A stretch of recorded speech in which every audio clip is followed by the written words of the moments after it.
បាទថ្ងៃមុនខ្ញុំបង្ហាត់អ្នកនរគ្នាអំពីរបៀប upload វីដេអូចូលនៅក្នុង YouTube ដើម្បីទទួលបានប្រាក់តែថ្ងៃនេះខ្ញុំលើកយកបន្តវគ្គពីមុន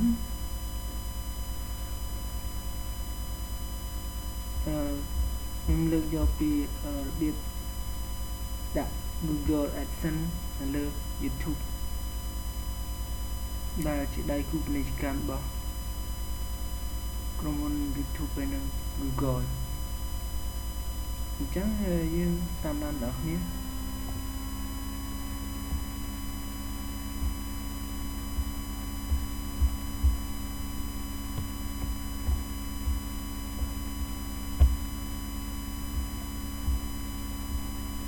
នេះគឺជា Google AdSense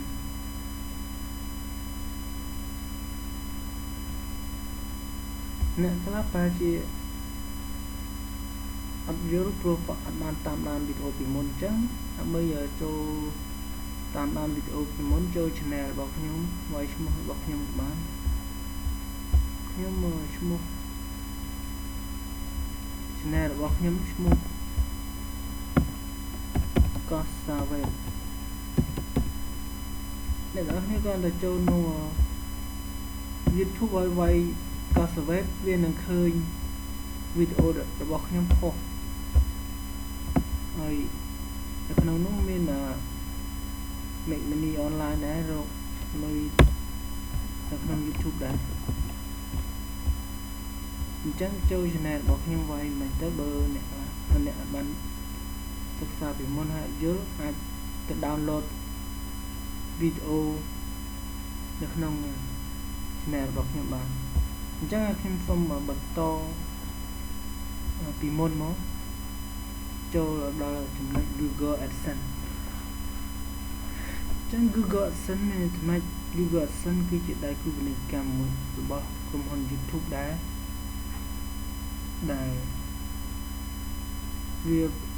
ដល់ឲ្យយើងធ្វើឲ្យយើងនឹងដល់ដៃគូពាណិជ្ជកម្មជាមួយវាដោយយើង upload វីដេអូចូលក្នុង YouTube ហើយវាដាក់ពាណិជ្ជកម្មលើវីដេអូរបស់យើងវានឹង share លុយជាមួយនឹងយើងអញ្ចឹងបានន័យថាយើងទទួលបានលុយពីក្រុមហ៊ុន Google អញ្ចឹងដើម្បីទទួលបានលុយពីក្រុមហ៊ុន Google វាមានលក្ខខណ្ឌរបស់វាគឺនេះលក្ខខណ្ឌនៅក្នុងការបំពេញដំបូងយើងបង្កើត account Gmail ហើយយើង upload វីដេអូចូលដូចជាវគ្គមុនខ្ញុំបានលើកយកមកហើយបង្កើត account Gmail រួច upload វីដេអូចូលហើយបំពេញ form ដាក់ monetization ហើយចេញរូបដុល្លារដើម្បីទទួលបានលុយហើយដល់ចំណុចនេះគឺ Google AdSense ហ្នឹងគឺយើងដាក់ដូចគ្នាចឹងដែរបំពេញលក្ខខណ្ឌវាដូចគ្នាដែរអញ្ចឹងយើងចូលដល់ចំណុចនេះ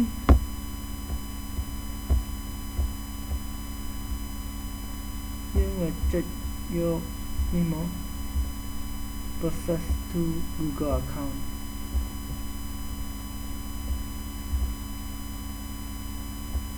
ចុចលើនោះមក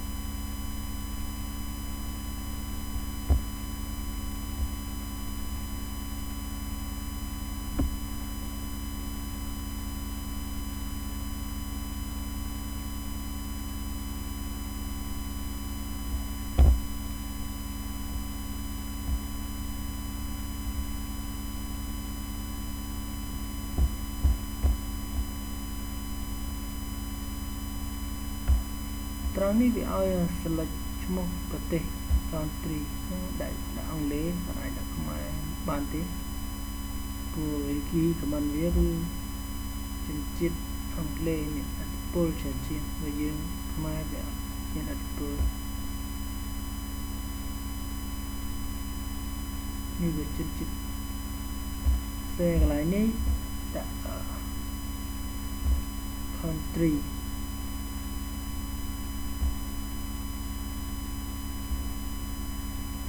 country យើងដាក់ Cambodia ទៅយើង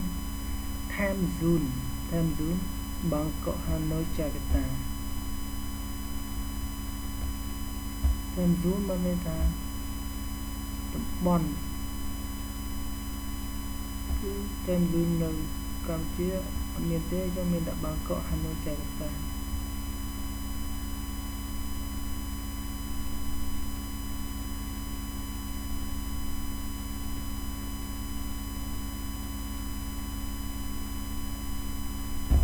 còn tại bảo anh bên ở Hanoi Jakarta nó có hiện đại tại Bangkok các bạn đây của ở thêm dùn Bangkok vì job một thêm dùn như này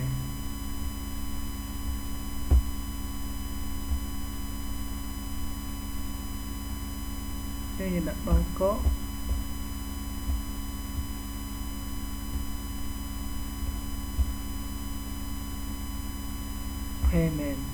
payment nó như đại kỹ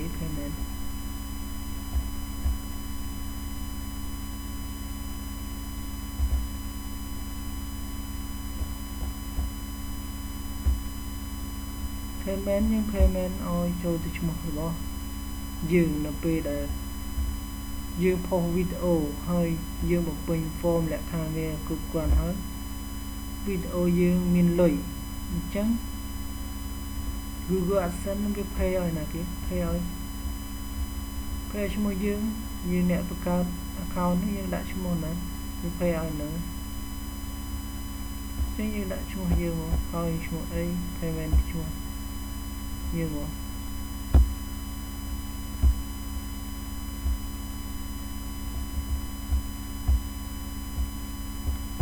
street address xây than street address này xây than nhưng nơi tận nào nhưng đã được tận nền đấy có tay nhưng đã ở vị thử nằm postal code nhưng đã chạy được nông internet van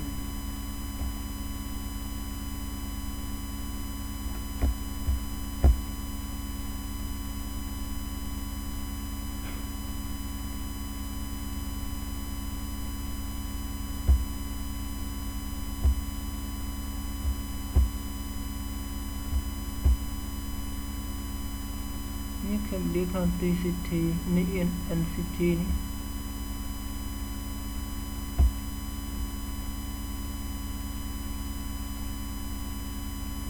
postal code nó nhờ nó cho nó không tầm mòn là bao nhiêu rồi nào đưa dương rồi nào tầm mòn này kia ni tầm mòn như chạy này không nông nó Cambodia nó mà blogspot.com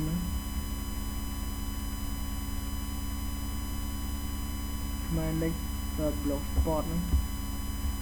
ấy dương chạy tới dương nơi một đồng nào khăn đồn bình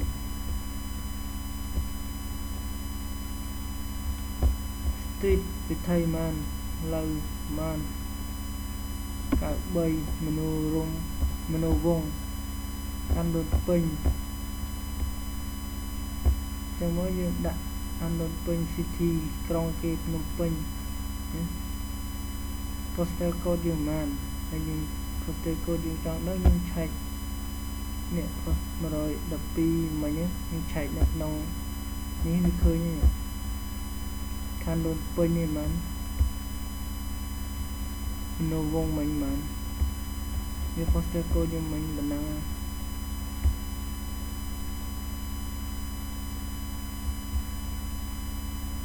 nhưng cái lại nó postal code dương man thì đã năng tới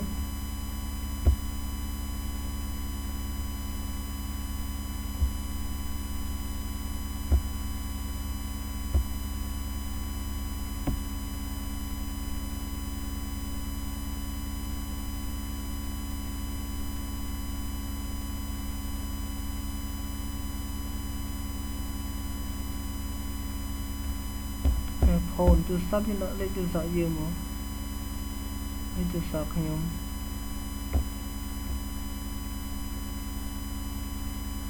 đây là sợ mịt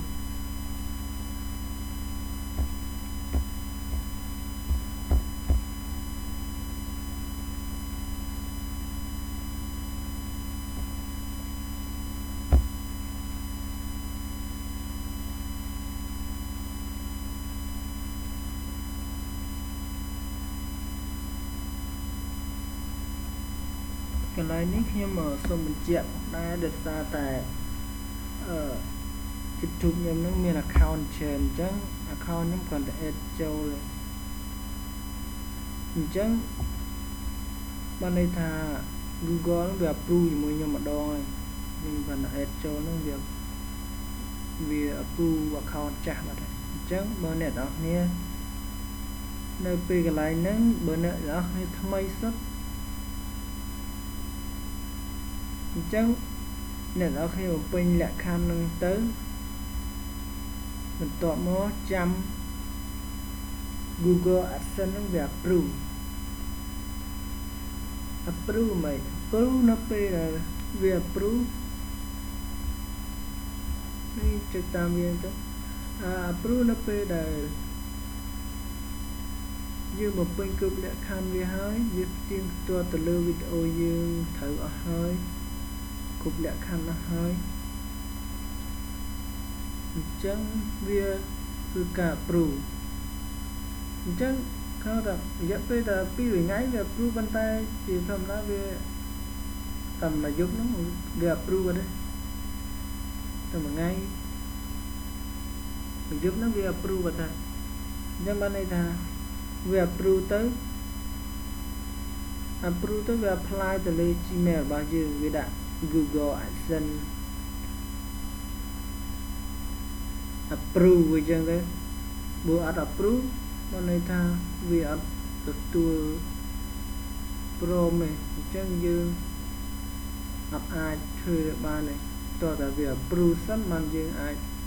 upload វីដេអូអញ្ចឹងជាដំបូងអ្នកនរគ្នាតើអាច upload វីដេអូច្រើនតែ1 2បានហើយចាំមើលវា approve ចាំយើង upload វីដេអូជាមានការខាតបង់វីដេអូយ៉ាងដូចខ្ញុំនិយាយចឹងវា approve តែមួយយប់វា approve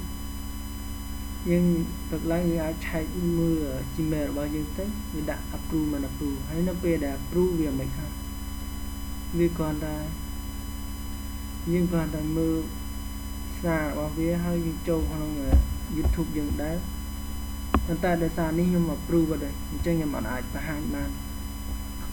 អញ្ចឹងយើងចូលសាររបស់វាទៅនៅក្នុងបើយើងបង្កើតថ្មីនេះមិនឃើញចូលទៅកន្លែង Google AdSense នោះវាមាន tick មួយហ្នឹងយើង tick ក្រោមតែមួយទៅវាអស់ចាប់រឿងអញ្ចឹង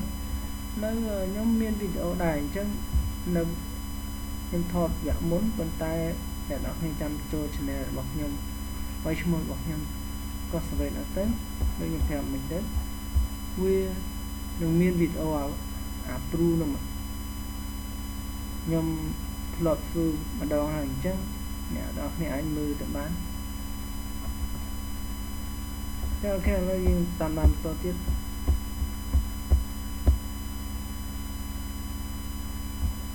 Google AdSense មិញរួចហើយ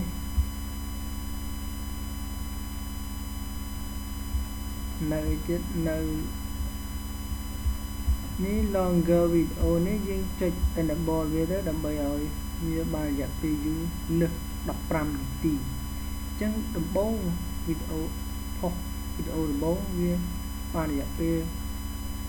ក្រោម15នាទីប៉ុន្តែនៅពេលយើងផុសវីដេអូឲ្យវា approve អស់ហើយ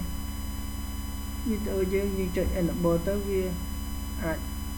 បានវីដេអូយើងច្រើនដល់1ម៉ោងកន្លះម៉ោងរហូតចាប់ពីលើសហ្នឹងក៏បានអញ្ចឹងបានថាវីដេអូយើងអាចផុសលើសពី15នាទីបានវិញនៅពេលដែលយើង upload វីដេអូបើតនេះអត់ចុច$យើងគ្រាន់តែ tick លើនេះហើយចុចលើពាក្យ monetization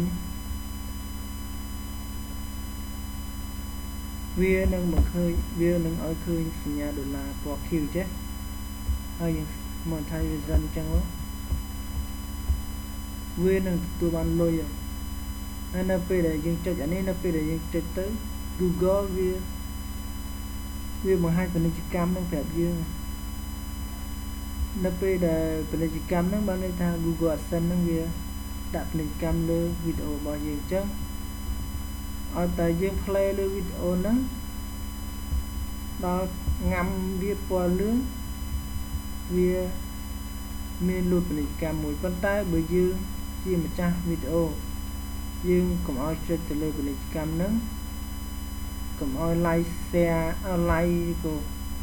subscribe អីនៅលើវីដេអូហ្នឹងធ្វើឲ្យអាចគេ block ចោលបានដែរអញ្ចឹងយើងមិនបាច់ទៅប៉ះពាល់ទេគ្រាន់តែយើង share តាម Facebook copy URL វាទៅបានហើយអញ្ចឹងមិននេះទៀតខ្ញុំប្រាប់ដែរកន្លែងនេះតើមិនប្រាប់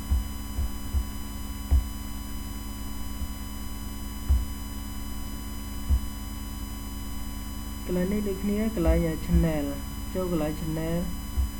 ចូលកន្លែង KS Studio កន្លែងយើងចូលចុចទៅលើនេះយើងមកជា account YouTube យើងមកហើយបន្តមកចុច channel នេះពី advanced កន្លែង country នេះយើងដាក់ប្រទេសដាក់ប្រទេសដែលក្រៅពីប្រទេសកម្ពុជាយើងដាក់ទៅក្រៅពីប្រទេសកម្ពុជាវាព្រោះថាប្រទេសកម្ពុជាវាអត់អាចយកបានទេដាក់នៅអាមេរិកនៅ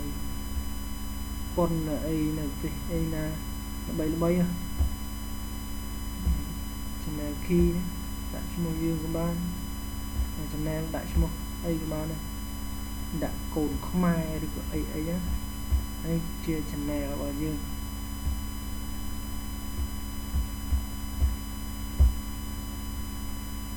អញ្ចឹងកន្លែង Gmail account បើសិនជាវា approve វានឹងឆ្លើយ approve ណា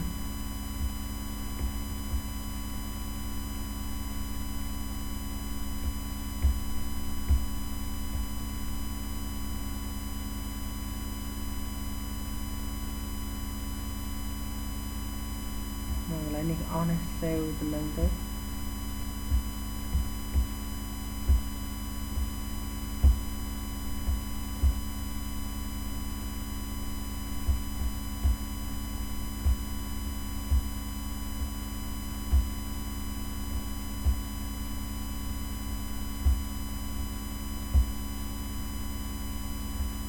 monetization កន្លែង monetization យើង enable ទៅមក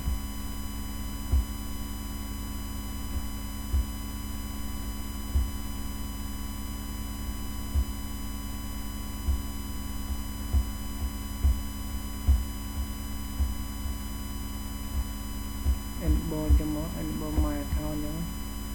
ចាំឲ្យកន្លែងហ្នឹងវាយូរបន្តិច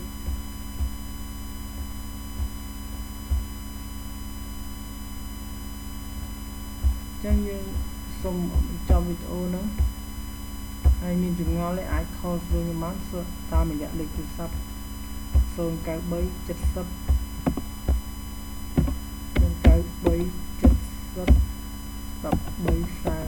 1348ហើយមេត្តាជួយ subscribe share like និង comment នៅលើវីដេអូខ្ញុំផងមកពេញចិត្ត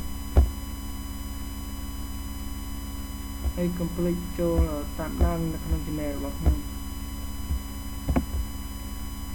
អរគុណសម្រាប់ការតាមដានសូមបញ្ចប់វីដេអូ